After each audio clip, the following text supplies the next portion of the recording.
Hello everyone, कैसे हैं आप सभी। जैसे कि हमारा टॉपिक चल रहा था हेनरी लॉ, अब उसके बाद हमारा टॉपिक है vapour pressure of liquid solution. अब देखिएगा, आप लोग यहाँ पर पढ़ोगे वोलेटाइल लिक्विड के बारे में। वोलेटाइल लिक्विड्स वो होते हैं जो भाप बनकर, जिनकी वेपर्स बनकर यानी कि उड़ते रहते हैं। जैसा वाटर है, वाटर को मैं किसी वेसल में रख दूं और वो क्या होगा, वेपराइज होता रहेगा। तो यहाँ पर हम क्या करेंगे, जैसे मैंने एक क्लोज वेसल में, देखो क्लोज वेसल में ये मैंने वाटर लिया है, ठीक है, ये वाटर। अब क्या होगा, ठीक है, अब ये भाप बनकर वाटर ऊपर वेपराइज होगा, ठीक है। अब एक कंडीशन ऐसी आएगी, देखो इस वेपर फेज के बीच और लिक्विड फेज के बीच एक इक्विलिब्रियम एस्टैब्लिश हो जाएगा।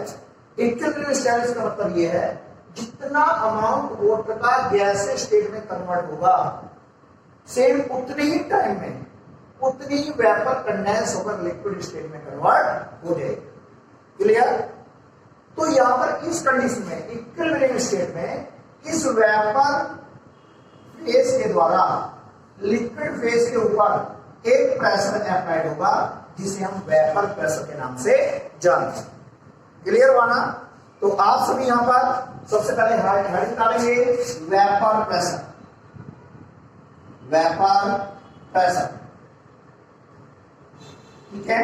वेपर प्रेशर में लिखेंगे vapour pressure.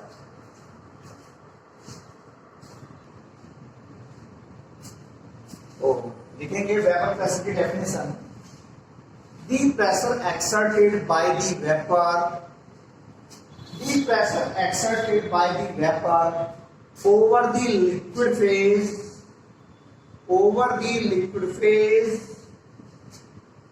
over the liquid phase in equilibrium with liquid, in equilibrium with the liquid at a given temperature, भाई टेम्परेचर कांस्टेंट रहना चाहिए, at a given temperature, is known as vapor pressure. Clear? The vapor pressure exerted by the vapor over the liquid phase in equilibrium with liquid at constant temperature, is known as vapor pressure. इसके बाद आप लोग इस figure को बनाइए।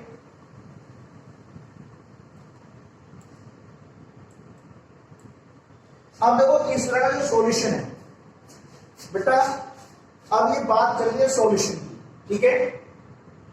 देखो actually जो ये सॉल्यूशन की बात चल रही है बेटा, सॉल्यूशन भी हो सकता है, इसमें दो लिक्विड भी हो सकते हैं। ये तो मैंने आपको वेपर प्रेशर बताया एक तरह से।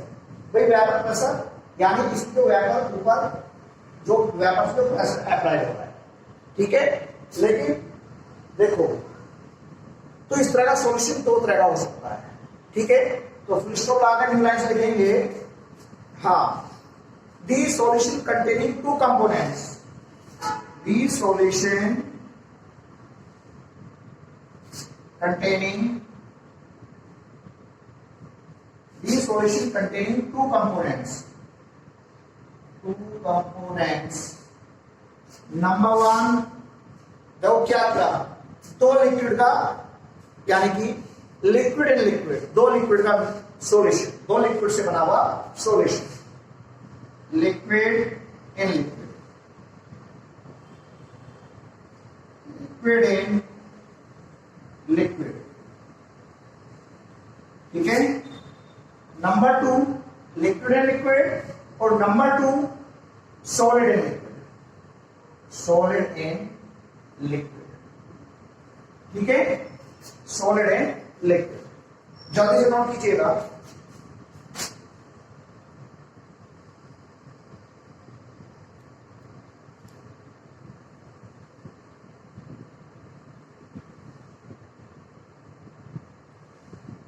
अब इसके बाद आप लोग पढ़ोगे ये वाला लिक्विड एंड लिक्विड, ठीक है। तो आप लोग हेडिंग डालिए vapour pressure of liquid liquid solution. देखिएगा, वेपर प्रेशर of liquid liquid solution, vapour pressure of liquid liquid solution. ठीक है, हाँ, vapour pressure of liquid liquid solution, vapour pressure of liquid liquid solution.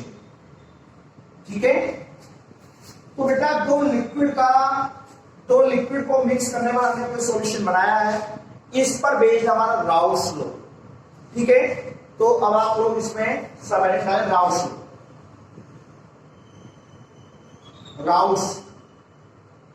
Rouse law. ठीक है, हाँ, राउस लॉ। अब राउस लॉ में क्या देखिएगा, ये मान लो जैसे इसके अंदर दो लिक्विड है। ठीक है, एक तो वाटर है, दोनों वोलेटाइल लिक्विड है, एक वाटर और एक एल्कोहल।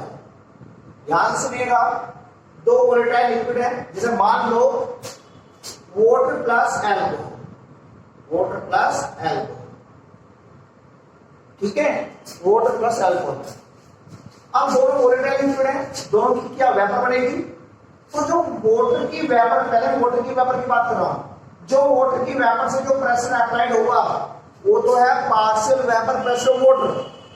अब ऐसे जो एल्कोहल की वेपर से जो प्रेशर अप्लाइड होगा वो है partial vapour pressure of alcohol. समझ गए ना, जो वाटर की वेपर से प्रेशर अप्लाइड होगा over the liquid phase, partial vapour pressure of water, और जो एल्कोहल की वेपर से प्रेशर अप्लाइड होगा ओवर द लिक्विड फेज वो क्या है हमारा partial vapour pressure of alcohol. ठीक है, तो इसमें क्या है राउस लॉ, देखो बेटा, it state that in a mixture of two volatile liquid, it state that in a mixture of two volatile liquid the partial vapour pressure of each component, जैसे water का पार्शियल वेपर प्रेशर और alcohol का partial vapour pressure. तो बेटा water का जो partial vapour pressure है इस सॉल्यूशन फेज में जो वाटर का मोल फ्रैक्शन है उसके डायरेक्टली प्रोपोर्शनल है। सेम ऐसे जो अल्कोहल का पार्शियल वेपर प्रेशर है अल्कोहल के मोल फ्रैक्शन के डायरेक्टली प्रोपोर्शनल है एट द गिवन टेंपरेचर पर। यह है आपका राउस लॉ। क्लियर, तो लिखिएगा इट स्टेट दैट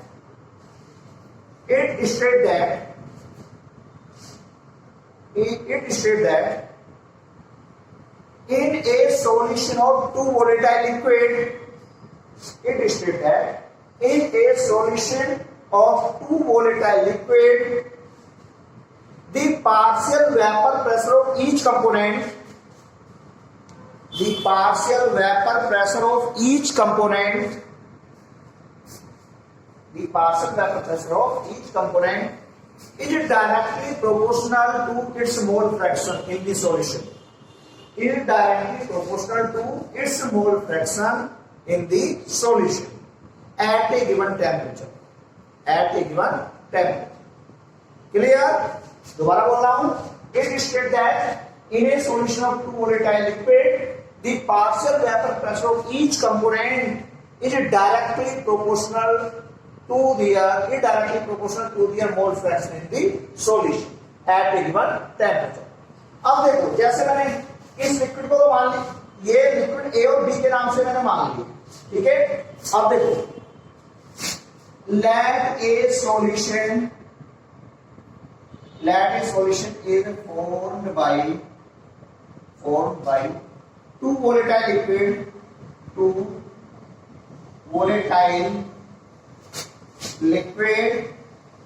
ठीक है, let a solution is formed by two volatile liquid A and B with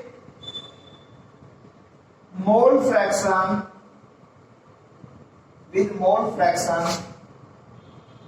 XA, mole fraction of A and mole fraction of B respectively. Clear? तो देखिएगा, हाँ देखो मोल fraction of ए, देखो bye Rouse law क्या कहता है, बाय राउस लॉ। देखो बच्चों, ए का partial vapour pressure is directly proportional to mole fraction of A, ठीक है। सेम इसी तरह से बी का partial vapour pressure is directly proportional to mole fraction of B. जब मैं प्रोपोर्शनल सिंबल हटाऊंगा P A equal P not A और mole fraction of A. P not A liquid का प्योर फॉर्म में पार्शियल वेपर प्रेशर है। Same ऐसे ही P B equal P not B mole fraction of B, ठीक है। P not A and P not B are partial vapour pressure, are partial vapor pressure or partial vapor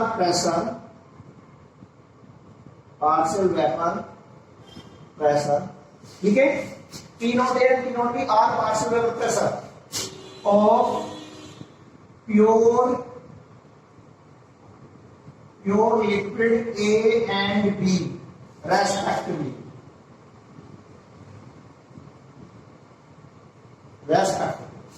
ठीक है।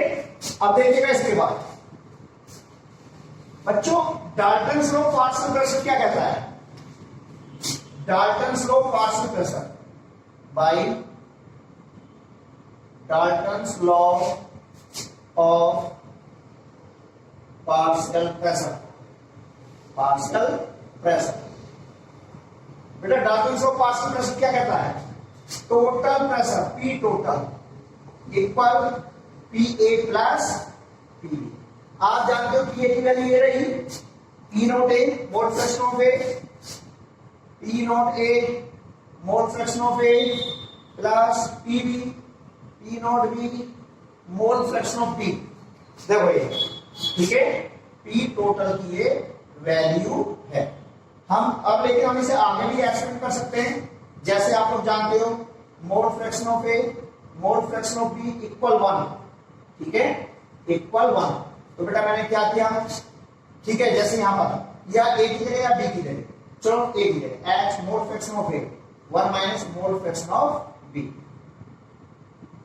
ठीक है, put कर रहा हूं मैं equal P not A 1 minus mole fraction of B plus P not B और mole fraction of B equal P not A minus P not A mole fraction of A plus P not B mole fraction of B. चाहो तो हम इसे equal, बेटा P total के equal चल रहा है, ठीक है, पी टोटल के इक्वल चल रहा है, पी टोटल तो बच्चों पी टोटल इक्वल, देखो मैंने पी नॉट ए, अब मैंने क्या किया, इससे मैंने कॉमन ले लिया माइनस का पी, देखो हाँ बेटा ये मुझसे बाय मिस्टेक ये क्या है मोल फ्रैक्शन ऑफ बी है ना, देखो पी नॉट ए मैंने अंदर मल्टीप्लाई करी, P not A minus P not A और मोल फ्रैक्शन ऑफ बी। अब मैंने यहां से कॉमन ले लिया, एक तो माइनस और मोल फ्रैक्शन ऑफ बी, ये कॉमन ले लिया मोल फ्रैक्शन ऑफ बी। जब कॉमन लिया तो क्या बचा, देखो माइनस तो ये आ गया, मोल फ्रैक्शन ऑफ बी ये आ गया, पी नॉट ए क्या बचा प्लस का पी नॉट ए और माइनस प्लस में से माइनस आ गया पी नॉट बी, ठीक है, और ये किसके इक्वल है, पी टोटल के इक्वल है। तो देखो बच्चों ये अब मैंने क्या किया, टोटल प्रेशर को किसी एक कंपोनेंट के मोल फ्रैक्शन की टर्म में मैंने एक्सप्लेन यानी शो कर दिया, P not a P not be आप लोग जानते हो, ठीक है। तो बेटा ये आपका डाल्टन्स लॉ के अकॉर्डिंग टोटल वेपर प्रेशर के लिए, ठीक है, फॉर्मूला है। और लेकिन आपका मेन गाउस लॉ देखो ये, तो जल्दी से आप लोग इसे नोट करेंगे, कहीं मिस्टेक नहीं होनी चाहिए।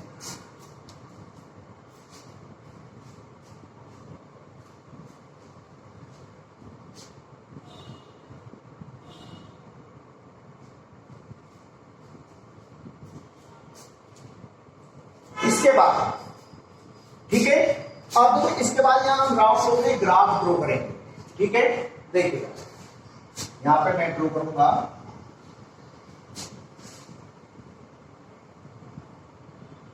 हाँ, जब राउस लो के लिए ग्राफ है,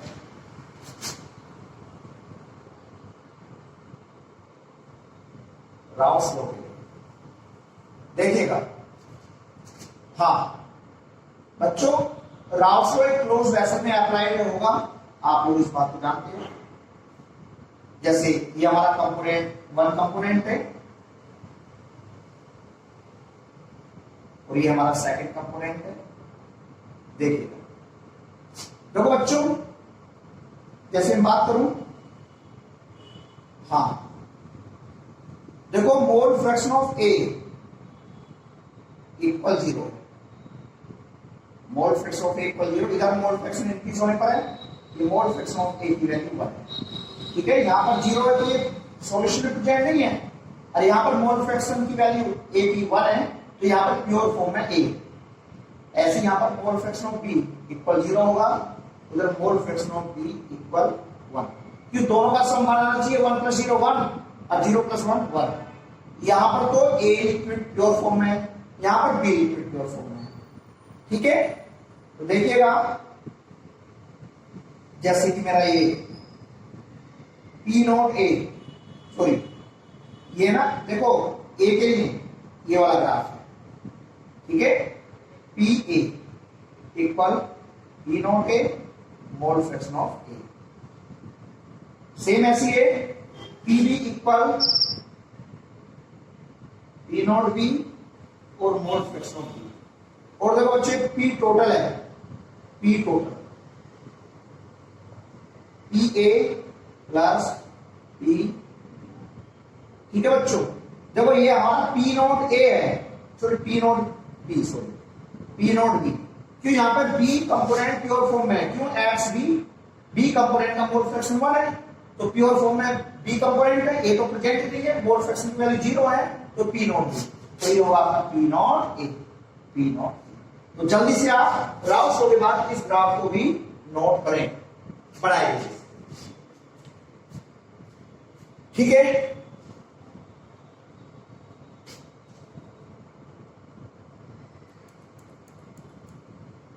अब आप लोग इसके बाद पढ़ने जा रहे हो Raoult's law as a special case in Henry law. ठीक है, जल्दी से बनाइएगा।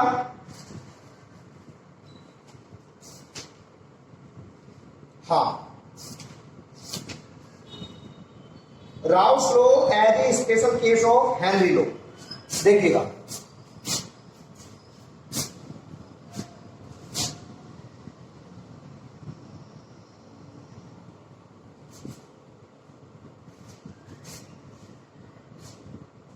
हाँ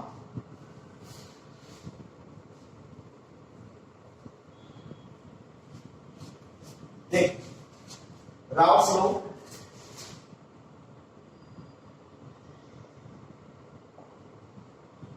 as a special case in Henry law, in Henry's law. ठीक है बच्चों, तो जल्दी से ऐड निकालिए।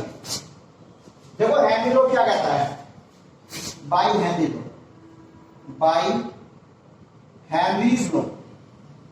हेनरी लो ये कहता है P gas directly proportional to mole fraction of gas, है ना, ये बोलता है, या P gas equal KH into mole fraction of gas.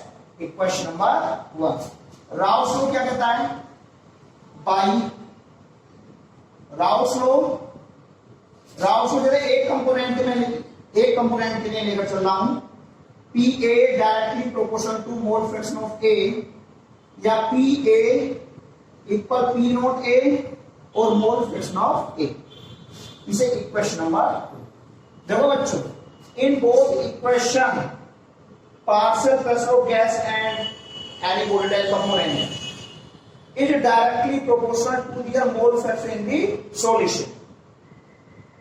Special case कब बनेगा, जब इन दोनों कांस्टेंट की वैल्यू इक्वल हो जाएगी, KH become equal to P0 A, then Raoult's law become a special case in Henry. ठीक है, पहले आप लोग इसका नोट कीजिएगा।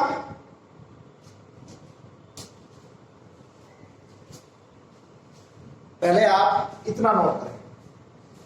अब इसके बाद लिखेंगे बेटा, इसके बाद इन both equation partial vapour pressure,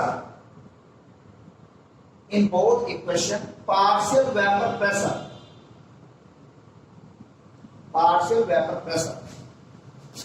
is directly proportional to their mole fraction,